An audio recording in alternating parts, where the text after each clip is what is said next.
gracias por la amable presentación y por la invitación a participar en este segundo workshop en Ciencia Abierta. Es para mí un placer estar aquí. Bien, como ningún fenómeno surge repentinamente, de la nada, pues en esta charla me gustaría hacer un breve recorrido por algunos antecedentes, en especial aquellas visiones que han mirado al conjunto del sistema y también cómo este proceso ha ido acompañado por parte de la financiación de la ciencia hasta orientarla hacia fines sociales. Con estas coordenadas, esto nos permitirá ver en qué consiste este concepto de la innovación abierta en ciencia y también observar algunas de sus aplicaciones recientes.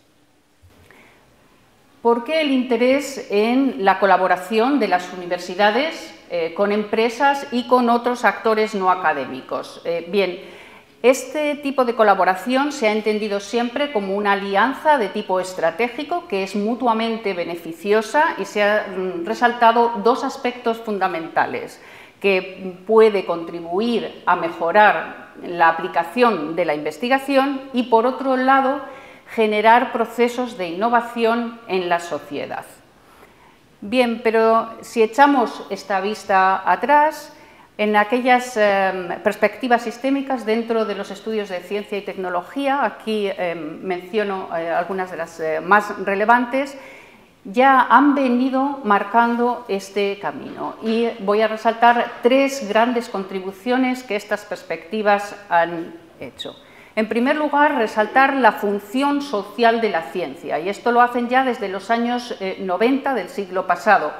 El conocimiento científico ya no solo se centra en resolver preguntas de investigación o enigmas científicos, sino que este conocimiento se produce en interconexiones sociales con los actores no académicos que plantean, por ejemplo, demandas o necesidades en busca de respuestas por parte de ese conocimiento científico, que a su vez también puede generar soluciones para problemas específicos. De ahí que este conocimiento científico aparezca alineado con objetivos de diversa índole, pero objetivos que además tampoco son estáticos. De ahí que se hable de contextos dinámicos de aplicación.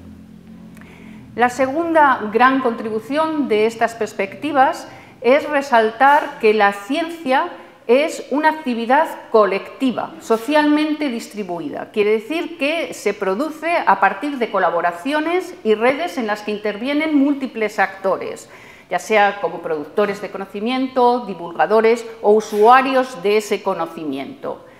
Además, dado que nos encontramos frente a desafíos sociales de gran envergadura, hablemos, por ejemplo, de temas medioambientales o de salud, en los que hay una alta incertidumbre y hay valores que tienen carácter plural, y donde además hay intereses que pueden entrar en conflicto en la toma de decisiones, se señala la necesidad de que la comunidad de pares no sea solo la académica, sino que se haga extensible a los ciudadanos o a las partes interesadas, porque ese conocimiento que se va a producir de esta manera va a ser más robusto socialmente y se van a poder hacer contribuciones de mayor calidad desde el ámbito científico, por ejemplo, para informar las políticas públicas. Y se ha demostrado que este conocimiento así generado también goza de mayor confianza cuando se ha producido de esta manera.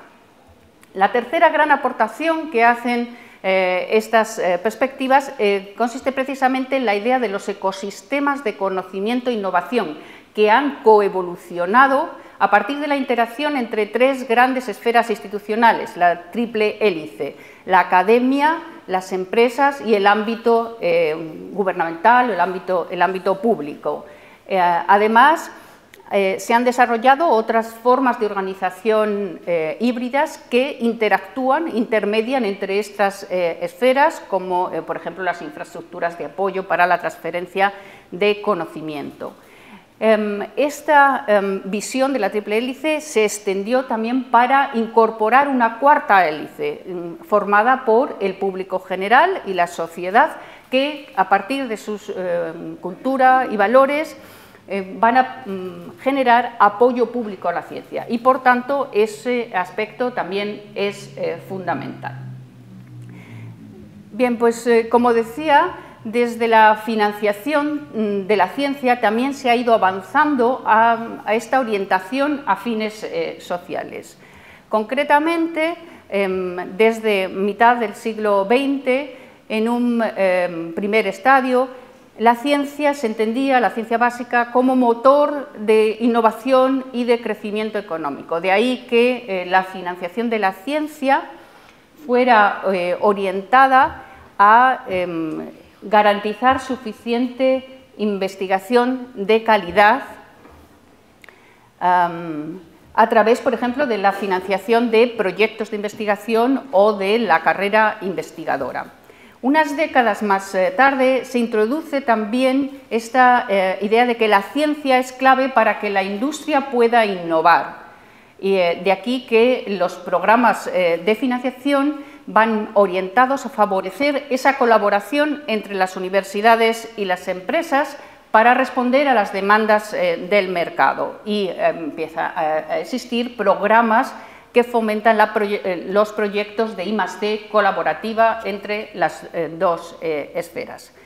Más recientemente, a partir de 2010, también se ha incorporado la idea de los retos sociales. Ahora la ciencia se entiende que es la fuente que puede generar las soluciones para estos retos sociales, y aparecen programas orientados hacia esos fines, con el objetivo de facilitar esa direccionalidad desde la ciencia hacia esos objetivos sociales. ¿Cómo se hace esto? Bien, en colaboración con compañeros de la Universidad de Aarhus, hemos propuesto este modelo de análisis para observar cómo actúa la financiación de la ciencia orientada a objetivos sociales, observando 4 dimensiones clave: la de la interdisciplinariedad, es decir, la colaboración con otros académicos de otras disciplinas; la transdisciplinariedad, la participación de los actores no académicos en los procesos de investigación,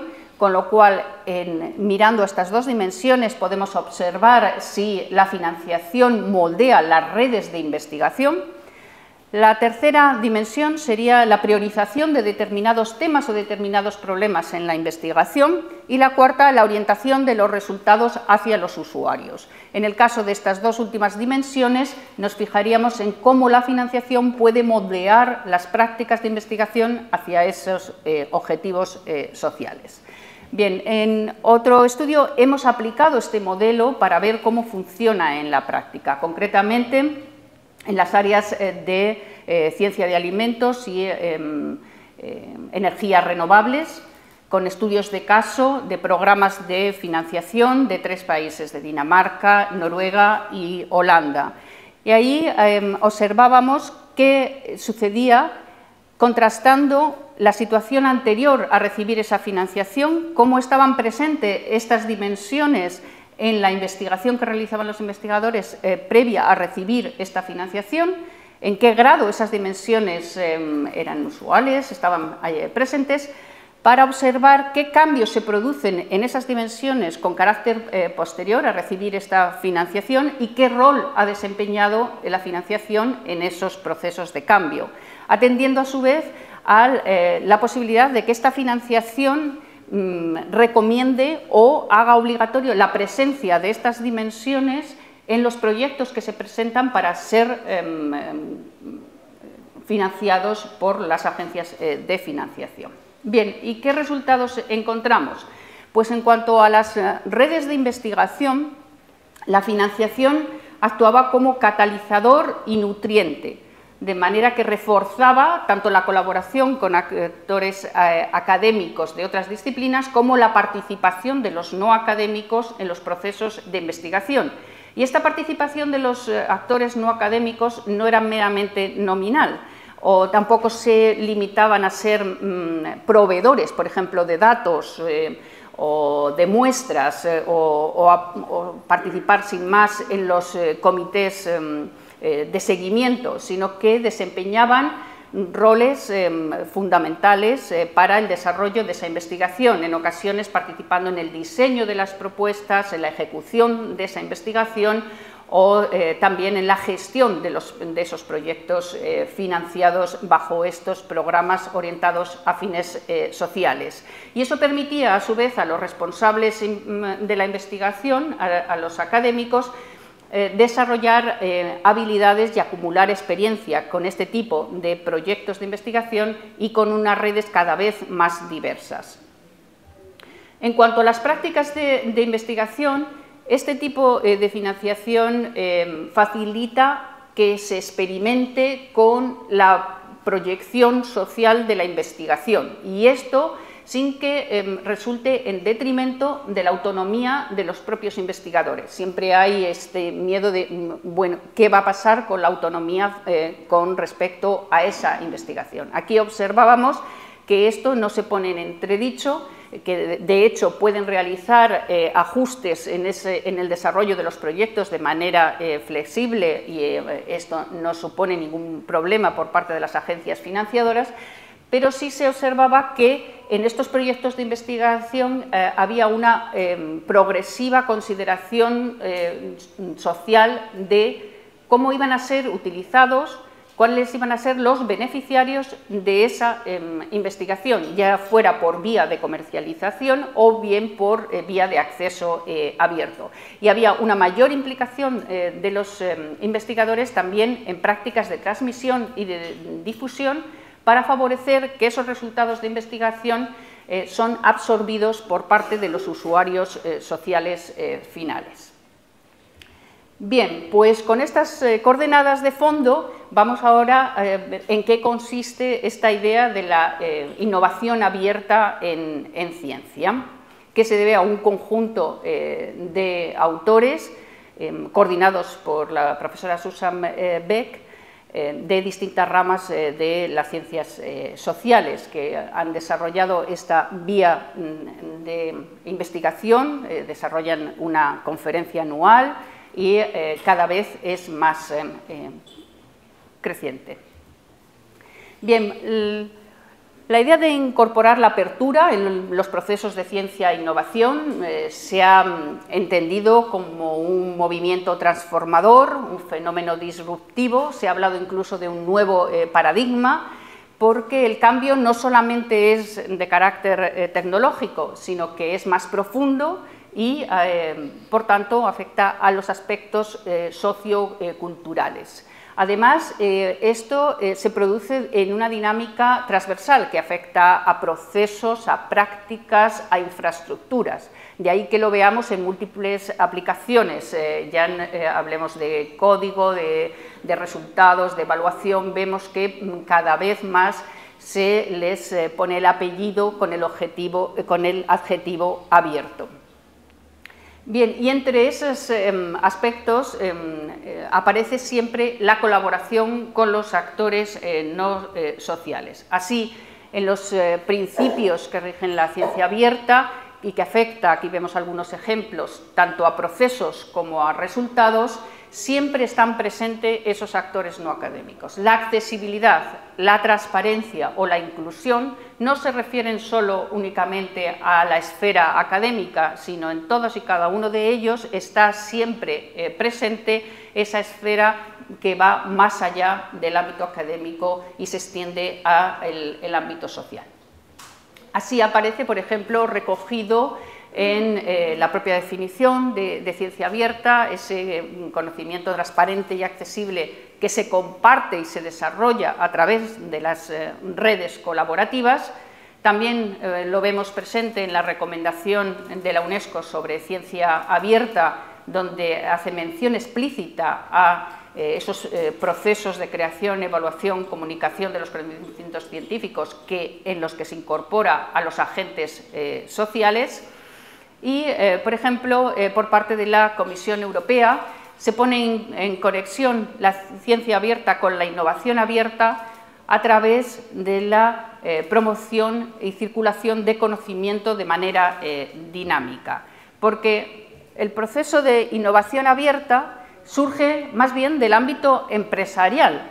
Ahí las empresas se dan cuenta de que para mejorar, para incrementar o acelerar y revitalizar sus procesos de innovación, no pueden centrarse solo en sus esferas propias, sino que hay flujos de conocimiento que son internos y otros externos. De ahí que se avance hacia unas fronteras organizativas y de carácter sectorial mucho más porosas para que ese conocimiento circule entre distintas entidades. Y cuando esto se va consolidando, se habla, y aquí nos recordará a los antecedentes de los que hablábamos, de ecosistemas colaborativos, ecosistemas dinámicos, de la co-creación con el ámbito social, y se subraya que además esto no ha de esperar al final del proceso, sino que puede producirse en cualquier momento, incluidas también las fases tempranas de producción de conocimiento. Entonces, ¿en qué consiste esta innovación abierta en ciencia? Es un poco la síntesis o la confluencia de la ciencia abierta y la innovación abierta. Estos autores lo consideran específicamente como un proceso deliberado en el que se busca intencionadamente facilitar, iniciar, gestionar esos flujos de conocimiento y esa colaboración, tanto inter como transdisciplinar, por encima de fronteras organizativas y disciplinares, centrado en la investigación científica. Este es el concepto que ellos promueven. Bien, y además vamos a ver que ya se ha producido algún tipo de aplicación de este concepto. Son, por ejemplo, el caso de los Open Science Partnerships. Es un fenómeno emergente que está sucediendo en distintas partes del mundo, con participación tanto de universidades como de otros agentes no académicos, principalmente empresas. Además, es un fenómeno que está adquiriendo importancia creciente también, por ejemplo, en esferas como la Unión Europea o de agentes financiadores. ¿Pero en qué consisten realmente estos partnerships de ciencia abierta?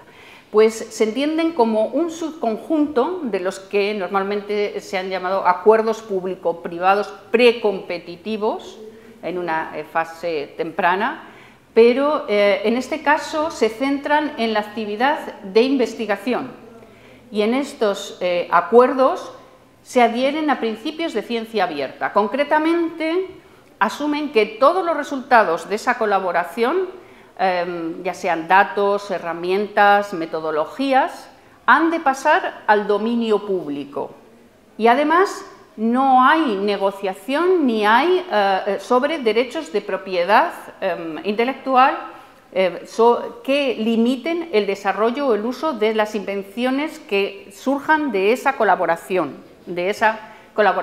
en abierto. En realidad, ¿qué supone de cambio frente al tipo de colaboración que se venía desarrollando de manera más convencional? Pues, como decimos, ya no hay negociaciones sobre derechos de propiedad. Esto se reduce drásticamente porque no está presente, no se negocia. Es un elemento obligatorio el que esto no esté presente. Esa es la principal novedad. Pero es que además anteriormente había dificultad, por ejemplo, para establecer cómo se protegía y qué precio se le asignaba a resultados de investigación que podían ser todavía embrionarios en una fase temprana. En este caso, como colaboran las dos partes, academia e industria, pueden alinear sus objetivos desde un principio. Y otro aspecto es que las patentes anteriormente se entendían que podía ser una limitación para la difusión y el uso de esos resultados de investigación, mientras que en este caso se crea una infraestructura de conocimiento que se basa en esa información y usos compartidos entre los participantes y más allá del partnership. Bien, este es un caso que puso en marcha la Universidad de Aarhus, en Dinamarca. Fue un proyecto piloto con una financiación de una fundación en el ámbito de biomedicina, concretamente para biomarcadores que pudieran dar lugar a nuevos tratamientos y el desarrollo de nuevos medicamentos. Y se trataba de poner en red a trabajar a investigadores con grandes empresas, pero también con pequeñas y medianas empresas, que a través de convocatorias competitivas tenían que ponerse de acuerdo para un proyecto conjunto.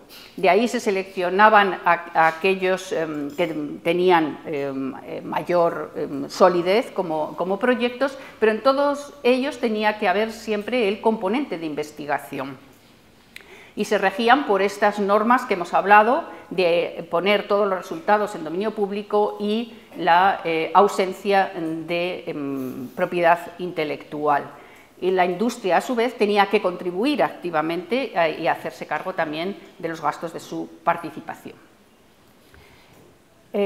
Aquí vemos el esquema de cómo estaba concebido. Es decir, si en un modelo tradicional es necesario esperar a la publicación para que bien la industria por su cuenta o bien desde la academia con una transferencia, por ejemplo, tecnológica, se patente y dé lugar en un futuro, por ejemplo, a una innovación terapéutica. En el modelo Odin, que hemos presentado, se incorpora la academia y la industria en una plataforma colaborativa abierta en la que no hay propiedad intelectual y en la que comparten los recursos y también comparten esos resultados que pasan, como decimos, al dominio público. Y a partir de entonces es cuando puede haber en un futuro otros desarrollos vía industrial o vía transferencia para llegar a esa innovación. Este es el esquema en el que estaba basado. ¿Y qué resultados ha dado? Pues aquí aparecen recogidos y entre ellos vemos que esos resultados también incluían ponerlos en abierto para terceras partes. Y esto con independencia de que de estos proyectos también salieron publicaciones científicas, publicaciones en coautoría con la industria, o nuevas posibilidades de desarrollo de otros proyectos, tanto de investigación como de colaboración con las empresas u otros desarrollos tecnológicos por parte de la industria en proyectos que seguían a estos desarrollos. De tal forma que poner en abierto los resultados de los proyectos, ya fuera datos, metodologías, tecnologías, no suponía un detrimento para el otro tipo de resultados asociados normalmente a este tipo de colaboraciones. Bien, pues para cerrar, ¿qué han supuesto entonces estas prácticas abiertas y colaborativas en innovación abierta en ciencia? Pues se entiende que puede suponer un complemento positivo, en el sentido de que, por un lado, genera fertilización cruzada de conocimiento, amplía el espectro de oportunidades, de posibilidades de desarrollo, porque los participantes, tanto de la academia como de la industria, ponen en común sus capacidades, las combinan de manera estratégica, sin esperar a que, por ejemplo, el resultado o la tecnología esté necesariamente madura, sino que puede producirse en distintos momentos, lo que favorece la heterogeneidad en ese desarrollo. Por otro lado, también contribuye al desarrollo de gestión y liderazgos distribuidos entre la academia y la industria a través de los procesos de co-creación de conocimiento y en la que ambas partes movilizan recursos en favor de ese acuerdo colaborativo. Y por último, señalar que de esta manera se abren nuevas vías para formas mixtas de valorización, en el que tienen presencia los principios de ciencia abierta, pero esto no impide que, por ejemplo, para las empresas haya posibles incentivos comerciales, simplemente que estos se abordan de otra manera y en otra fase, pero no supone un desincentivo a la participación, más bien lo contrario, porque los resultados, como hemos visto, incluyen compartirlos en abierto para el dominio público, pero eso no inhibe que pueda haber otros proyectos académicos, un beneficio tanto para la esfera académica como para el desarrollo por parte empresarial. Y eso es todo. Muchas gracias.